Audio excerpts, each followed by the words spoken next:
ಚಂದ್ರಶೇಖರ್ ಮಾಡಿದ ತಪ್ಪುಗಳನ್ನು ಒಂದೊಂದಾಗಿಯೇ ಒಪ್ಪಿಕೊಂಡನು. ಸೀತಾ ಬದುಕಿದ್ರು ಸತ್ತಿದ್ದಾಳೆ ಅಂತ ಯಾಕೆ ಸುಳ್ಳು ಹೇಳಿದೆ ಎಂದು ಚಂದ್ರಶೇಖರ್ನನ್ನು ಕೇಳಿದನು ಅಗಸ್ತ್ಯ. ಅದನ್ನ ನಾನು ಹೇಳ್ತೀನಿ ಎಂದು ಅಗಸ್ತ್ಯ ಇದ್ದಲ್ಲಿಗೆ ಬಂದ ಹರ್ಷವರ್ಧನ್. ಕಾರಣ ಇಷ್ಟೇ ಅಗಸ್ತ್ಯ, ಇವನಿಗೆ ಮೊದಲಿನಿಂದಲೂ ಹೆಣ್ಣು ಅಂದರೆ ಆಸೆ, ಹೆಣ್ಣಿನ ಮೇಲೆ ವ್ಯಾಮೋಹ ಜಾಸ್ತಿ. ಸೀತಾನ ನೋಡ್ದಾಗಿಂದ ಅವಳನ್ನು ಅನುಭವಿಸ್ಬೇಕು ಅಂತ ನಿರ್ಧಾರ ಮಾಡ್ದ. ಆದರೆ ಅವಳ ಮೇಲೆ ಅದೇನು ಆಸೆ ಇತ್ತೋ ಗೊತ್ತಿಲ್ಲ, ಅವಳನ್ನು ಬಿಡೋದಕ್ಕೆ ಇವನು ತಯಾರಿರಲಿಲ್ಲ. ಬಲವಂತವಾಗಿ ಅವಳನ್ನು ಬಯಸಿ ಅವಳ ಜೀವನವನ್ನೇ ನಾಶ ಮಾಡ್ದ. ಸೀತಾ ಕಿಡ್ನ್ಯಾಪ್ ಆಗಿರೋದನ್ನು ನೋಡಿದ್ದೀವಿ ಅಂತ ಸಾಕ್ಷಿ ಹೇಳೋದಕ್ಕೆ ಬಂದವರನ್ನೂ ಸಾಯಿಸಿದ. ಎಲ್ಲಿ ಸೀತಾ ಬದುಕಿದ್ದಾಳೆ ಅಂತ ಗೊತ್ತಾದರೆ ಅವಳನ್ನು ಹುಡುಕೋ ಪ್ರಯತ್ನ ಮಾಡ್ತಾರೋ ಅಂತ ಇವನೇ ಅನುಭವಿಸಿದ್ದ ಒಂದು ಹುಡುಗಿಯನ್ನು ಕೊಂದು ಅದಕ್ಕೆ ಸೀತಾ ಹಾಕಿದ್ದ ಬಟ್ಟೆ ಹಾಕಿ ಮುಖ ಗುರುತು ಸಿಗದೇ ಇರೋ ಥರ ಜಜ್ಜಿ ಊರಾಚೆ ಇರೋ ಕೆರೆಗೆ ಹಾಕಿ ಸೀತಾ ಸತ್ತಿದ್ದಾಳೆ ಅಂತ ನಂಬಿಸಿದ. ಮುಖ ಗುರುತು ಸಿಗದೇ ಇರೋದ್ರಿಂದ ಎಲ್ಲರೂ ಸೀತಾ ಸತ್ತಿದ್ದಾಳೆ ಅಂತ ತಿಳ್ಕೊಂಡ್ರು. ವಿಷಾದ ಏನು ಅಂದರೆ ಇದರಲ್ಲಿ ನನ್ನ ಪಾತ್ರ ಸಹ ಇದೆ. ಈ ಕೇಸ್ ಓಪನ್ ಆಗದೆ ಇರೋ ಥರ ನಾನು ಮಾಡಿ ಆ ಕೇಸ್ನ ಅಲ್ಲಿಗೆ ಸ್ಟಾಪ್ ಮಾಡಿದೆ. ಮುಂದೆ ಹೀಗೇ ಆಗುತ್ತೆ ಅಂತ ಇವನಿಗೆ ಮೊದಲೇ ಗೊತ್ತಾಗಿದ್ರೆ ಇನ್ನು ಅದೇನೇನು ಮಾಡ್ತಿದ್ನೋ ಎಂದು ನಡೆದ ವಿಷಯವನ್ನು ತಿಳಿಸಿದನು.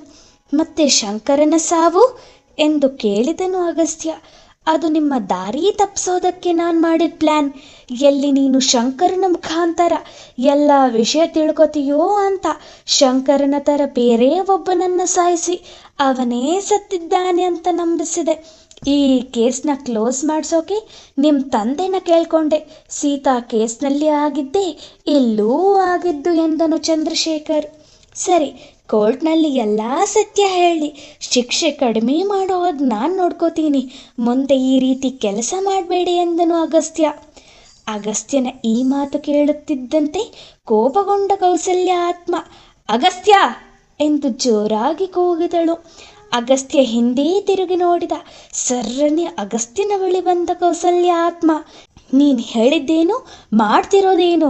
ನನ್ನ ಕೆಲಸ ಆದಮೇಲೆ ನೀವೇನಾದರೂ ಮಾಡ್ಕೊಳ್ಳಿ ಅಂತ ಹೇಳಿ ಈಗ ಇವನನ್ನು ಕಾನೂನಿಗೆ ಒಪ್ಸೋದಕ್ಕೆ ಹೋಗ್ತಾ ಇದೀಯಾ? ನಾನು ಅದಕ್ಕೆ ಅವಕಾಶ ಮಾಡಿಕೊಡಲ್ಲ. ಇವನೇನಿದ್ರೂ ನನ್ನ ಕೈಯಲ್ಲಿ ಸಾಯಬೇಕು. ನನ್ನ ಸಾವಿಗೆ ನಾನು ಸೇಡು ತೀರಿಸಿಕೊಳ್ಳೋದೇ ಬಿಡೋದಿಲ್ಲ ಎಂದಳು. ನೋಡಿ, ಕಾನೂನಿನ ಪ್ರಕಾರ ಶಿಕ್ಷೆ ಆಗಲಿ, ಮುಂದೆ ಅವರಿಂದ ಯಾವ ತೊಂದರೆನೂ ಆಗಲ್ಲ. ಅವರು ಒಳ್ಳೆಯ ಬುದ್ಧಿ ಕಲಿತಾರೆ. ನನ್ನ ನಂಬಿ, ಸಾವಿಗೆ ಸಾವೇ ಸೇಡಲ್ಲ. ಅವನು ಮಾಡಿರೋ ತಪ್ಪಿಗೆ ಅವನಿಗೆ ಪ್ರಾಯಶ್ಚಿತ ಆಗುತ್ತೆ. ಎಲ್ಲದಕ್ಕಿಂತ ಹೆಚ್ಚಾಗಿ ಅವನು ನಿಮ್ಮ ಗಂಡ, ನಿಮ್ಮ ಮಗಳ ತಂದೆ. ಮೊದಲೇ ಅಮ್ಮನ್ನ ಕಳ್ಕೊಂಡು ತಬ್ಬಲಿಯಾಗಿರೋ ನಿಮ್ಮ ಮಗಳಿಗೆ ಈಗ ತಂದೆಯೇ ಕೂಡ ಇಲ್ಲದಂತೆ ಮಾಡ್ತೀರಾ ಎಂದನು ಅಗಸ್ತ್ಯ. ಇವನ್ಯಾವ ತಂದೆ? ನನ್ನ ಮಗಳು ಅನಾಥೆಯಾದರೂ ಪರವಾಗಿಲ್ಲ, ನಾನಿವನನ್ನು ಸುಮ್ಮನೆ ಬಿಡೋದಿಲ್ಲ ಎಂದಿತು ಕೌಸಲ್ಯ ಆತ್ಮ. ನೀವಿವನನ್ನು ಸಾಯಿಸೋ ಮೊದಲು ನನ್ನ ಎದುರಿಸಿ ಎಂದನು ಅಗಸ್ತ್ಯ. ನಿನ್ನನ್ನು ಎದುರಿಸೋಕೆ ಈ ಹುಡುಗಿ ಸಾಕು. ನಾನು ಯಾರ ದೇಹದಲ್ಲಿದ್ನೋ ಅವಳಿಗೆ ಸ್ವಲ್ಪ ಕಷ್ಟ ಕೊಟ್ಟರೆ ಸಾಕು, ನೀನಾಗಿ ನೀರೇ ದಾರಿ ಬಿಡ್ತೀಯ ಎಂದು ಹೇಳಿ ಅಪೇಕ್ಷಾ ದೇಹದಿಂದ ಹೊರಗೆ ಬಂದ ಕೌಸಲ್ಯಾತ್ಮ ಅಪೇಕ್ಷಳನ್ನು ಗೋಡೆಯ ಮೇಲೆ ಎಸೆದು ತನ್ನ ಬಳಿ ಎಳೆದುಕೊಂಡಿತು. ಅಪೇಕ್ಷ ನೋವಿನಿಂದ ಅಂಬಾ ಎಂದು ಜೋರಾಗಿ ಕಿರುಚಿದಳು. ಆ ಶಬ್ದಕ್ಕೆ ವಿನೋದ ಅಯ್ಯೋ ಅಪೇಕ್ಷಾ ಎಂದು ನೋವಿನಿಂದ ಕೂಗಿದರು. ಆ ದೃಶ್ಯ ನೋಡಿ ಅಗಸ್ತ್ಯನ ಎದೆ ಜಲ್ಲೆ ಎಂದಿತು. ಮತ್ತೆ ಅಪೇಕ್ಷಳ ದೇಹವನ್ನು ಅಲ್ಲೇ ಇದ್ದ ಒಂದು ಟೇಬಲ್ ಮೇಲೆ ಎಸೆಯಿತು ಕೌಸಲ್ಯ ಆತ್ಮ. ಅಪೇಕ್ಷಳಿಗೆ ನೋವು ಹೆಚ್ಚಾಗಿ ಮತ್ತೊಮ್ಮೆ ಅಂಬಾ ಎಂದು ಕಿರುಚಿದಳು. ಇದೆಲ್ಲವನ್ನು ನೋಡಲಾಗದೆ ಅಗಸ್ತ್ಯನ ಬಳಿ ಬಂದ ವಿನೋದ. ಅಗಸ್ತ್ಯ, ದಯವಿಟ್ಟು ನನ್ನ ಮಗಳನ್ನು ಉಳಿಸಪ್ಪ, ನನ್ನ ಕಣ್ಣಲ್ಲಿ ಇದನ್ನೆಲ್ಲ ನೋಡೋದಕ್ಕಾಗ್ತಿಲ್ಲ ಎಂದು ಅಳತೊಡಗಿದರು. ಹೌದು ಅಗಸ್ತ್ಯ, ಇವನಿಂದ ನಮಗೇನೂ ಆಗಬೇಕಾಗಿಲ್ಲ. ಅಪೇಕ್ಷಾ ಇನ್ನೂ ಬಾಳಿ ಬದುಕಬೇಕಾಗಿದ್ದ ಜೀವ. ನೀನು ಹೀಗೆ ಇದ್ರೆ ಅವಳನ್ನು ಕಳ್ಕೋಬೇಕಾಗುತ್ತೆ ಎಂದನು ಹರ್ಷವರ್ಧನ್. ಅಗಸ್ತ್ಯ, ಪಾಪ ಕಣೋ ಅಪೇಕ್ಷಾ, ಯಾರೋ ಮಾಡಿದ ತಪ್ಪಿಗೆ ಇವಳು ಶಿಕ್ಷೆ ಅನುಭವಿಸುವ ಹಾಗೆ ಆಗಿದೆ. ಏನೋ ನೋಡ್ತಾ ಇದೆಯಾ, ಹೇಳೋ ಬೇಡ ಅಂತ ಎಂದನು ಆನಂದ್. ಅಗಸ್ತ್ಯ, ನನಗೆ ಇಂತಹ ತಂದೆ ಬೇಡ, ಇಂತಹ ಅಪ್ಪ ನನಗೆ ಇಲ್ಲ ಅನ್ನೋ ಕೊರಗು ನನಗೆ ಯಾವತ್ತೂ ಬರಲ್ಲ. ದಯವಿಟ್ಟು ಅಪೇಕ್ಷಾನ ಉಳಿಸಿಕೋ ಎಂದಳು ಕಿರಣ. ಇದರ ನಡುವೆ ಕೌಸಲ್ಯ ಆತ್ಮ ತನ್ನ ಕೆಲಸವನ್ನು ಮುಂದುವರಿಸುತ್ತಲೇ ಇತ್ತು. ಇದೇ ಸರಿಯಾದ ಸಮಯ ಎಂದು ತಿಳಿದ ಚಂದ್ರಶೇಖರ್ ಮೆಲ್ಲನೇ ತೆವಳುತ್ತಾ ಅಲ್ಲಿಂದ ಹೊರಗೆ ಹೋಗಲು ನಿರ್ಧರಿಸಿದ. ಮನಸ್ಸು ಬದಲಿಸಿದ ಅಗಸ್ತ್ಯ, ನೋಡಿ, ದಯವಿಟ್ಟು ನಿಲ್ಲಿಸಿ, ನನಗೆ ನನ್ನ ಅಪೇಕ್ಷೆ ಬೇಕು, ನೀವು ನಿಮ್ಮ ಕೆಲಸ ಮಾಡಿ ಎಂದು ದಾರಿ ಬಿಟ್ಟನು. ಅಗಸ್ತ್ಯನ ಮಾತಿಗೆ ನಕ್ಕ ಕೌಸಲ್ಯ, ದಯವಿಟ್ಟು ನನ್ನ ಕ್ಷಮಿಸು, ನಾನು ಮಾಡಿದ ಈ ಕೆಲಸದಿಂದ ನಿನ್ನ ಅಪೇಕ್ಷೆಗೆ ಏನೂ ತೊಂದರೆ ಆಗಿಲ್ಲ, ನಿನ್ನ ಹೆದರಿಸೋದಕ್ಕೆ ನಾನು ಮಾಡಿದ ತಂತ್ರ ಇದೆ ಎಂದಿತು.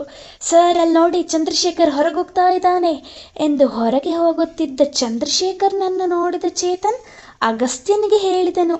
ಇದನ್ನು ಕೇಳಿಸಿಕೊಂಡ ಚಂದ್ರಶೇಖರ್ ಜೋರಾಗಿ ತೆವಳಲು ಶುರು ಮಾಡಿದನು. ಅದನ್ನು ನೋಡಿದ ಕೌಸಲ್ಯ ಆತ್ಮ ಕೂಡಲೇ ಅವನ ಬಳಿ ಹೋಗಿ, ನೀನನ್ನು ಅಷ್ಟು ಸುಲಭವಾಗಿ ಬಿಡ್ತೀನಿ ಅಂತ ಅನ್ಕೊಂಡಿದ್ದೀಯಾ ಎಂದು ಕೋಪದಿಂದ ಹೇಳಿದ ಕೌಸಲ್ಯ ಆತ್ಮ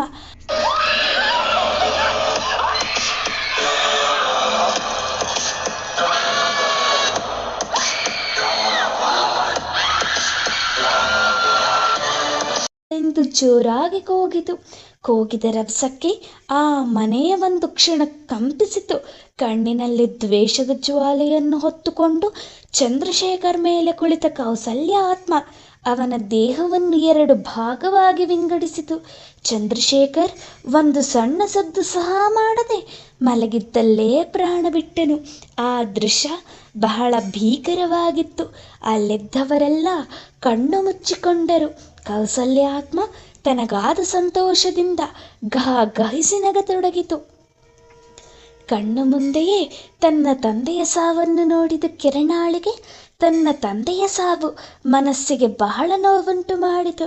ತನ್ನ ಕ್ರೌರ್ಯದಿಂದ ರಾಕ್ಷಸವಾಗಿದ್ದ ಕೌಸಲ್ಯ ಆತ್ಮ ಶಾಂತಗೊಂಡಿತು.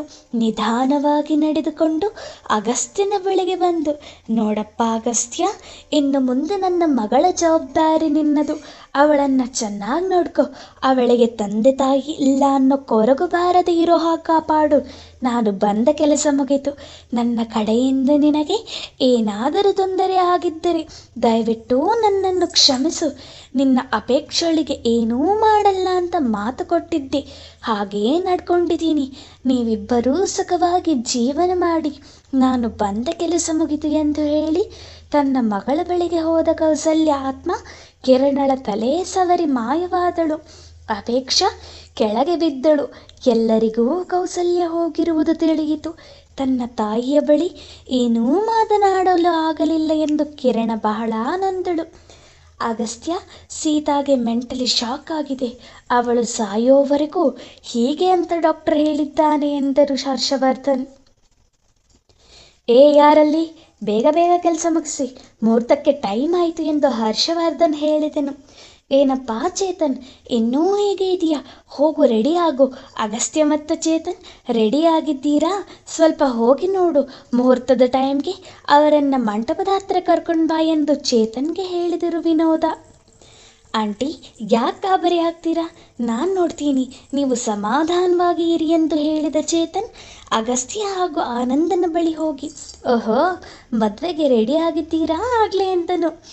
ಆಗಬೇಕಲ್ಲ ಚೇತನ್, ಇಲ್ಲ ಅಂದರೆ ನಮ್ಮನ್ನು ಬಿಡಲ್ವಲ್ಲ ಎಂದನು ಅಗಸ್ತ್ಯ. ಇವನು ಹಳ್ಳಕ್ಕೆ ಬೀಳೋದಲ್ಲದೆ ನನ್ನೂ ಹಳ್ಳಕ್ಕೆ ಬೀಳಿಸ್ತಾ ಇದ್ದಾನೆ, ಅದು ಆ ಚಂದ್ರಶೇಖರ್ ಮಗಳ ಜೊತೆ. ಇನ್ಯಾರೂ ಹುಡುಗಿ ಸಿಗ್ಲಿಲ್ವಾ ಇವನಿಗೆ ಎಂದನು ಆನಂದ್. ಸರಿ, ಮದುವೆ ಆಗಲ್ಲ ಅಂತ ಹೋಗಿ ಹೇಳು ಎಂದನು ಅಗಸ್ತ್ಯ. ಏನೋ ಹೀಗೆ ಹೇಳ್ತಾ ಇದೆಯಾ? ಇಷ್ಟೆಲ್ಲ ಆಗಿ ಈಗ ಮದುವೆ ಬೇಡ ಅಂದರೆ ಅಷ್ಟೇ ನನ್ನ ಕತೆ ಎಂದನು ಆನಂದ್. ಆನಂದನ ಮಾತಿಗೆ ಅಗಸ್ತ್ಯ ಹಾಗೂ ಚೇತನ್ ನಗತೊಡಗಿದರು. ಹುಡುಗನ್ನ ಕರ್ಕೊಂಡು ಬನ್ನಿ ಎಂಬ ಪುರೋಹಿತರ ಧ್ವನಿ ಕೇಳಿದ ಚೇತನ್, ಸರಿ ಬನ್ನಿ ಹೋಗೋಣ ಎಂದನು. ಮೂವರೂ ಮದುವೆ ಮಂಟಪದ ಬಳಿ ತೆರಳಿದರು. ಸ್ವಲ್ಪ ಸಮಯದ ನಂತರ ಅಪೇಕ್ಷೆ ಹಾಗೂ ಕಿರಣ ಅಲಂಕಾರಗೊಂಡು ಮಂಟಪದ ಬಳಿ ಬಂದರು. ಎಲ್ಲರ ಮುಖದಲ್ಲೂ ಸಂತೋಷ ತುಂಬಿ ತುಳುಕುತ್ತಿತ್ತು. ಅಗಸ್ತ್ಯ ಹಾಗೂ ಅಪೇಕ್ಷಾ ಮತ್ತು ಆನಂದ್ ಹಾಗೂ ಕಿರಣ ಹೊಸ ಜೀವನಕ್ಕೆ ಕಾಲಿಟ್ಟರು. ಹೊಂಗಿರಣ ಎಸ್ಟೇಟ್ನಲ್ಲಿದ್ದ ಬಂಗಲೆಯಲ್ಲಿ ಅಗಸ್ತ್ಯ ಹಾಗೂ ಅಪೇಕ್ಷಾ ಉಳಿದರು. ಅಗಸ್ತ್ಯ ಬೆಂಗಳೂರಿನಿಂದ ಚಿಕ್ಕಮಗಳೂರಿಗೆ ತನ್ನ ಕೆಲಸವನ್ನು ವರ್ಗಾಯಿಸಿಕೊಂಡನು. ಆನಂದ್ ಹಾಗೂ ಕಿರಣ್ ಲಂಡನ್ಗೆ ಹಾರಿದರು. ಚೇತನ್ ಬೆಂಗಳೂರಿನಲ್ಲೇ ತನ್ನ ಕೆಲಸ ಮುಂದುವರೆಸಿದರು. ಆಗಾಗ್ಗೆ ಬಂದು ಅಗಸ್ತ್ಯನನ್ನು ಭೇಟಿ ಮಾಡುತ್ತಿದ್ದನು. ಹರ್ಷವರ್ಧನ್ ಮಗನ ಸಂತೋಷವನ್ನು ನೋಡಿಕೊಂಡು ಕಾಲ ಕಳೆದರು.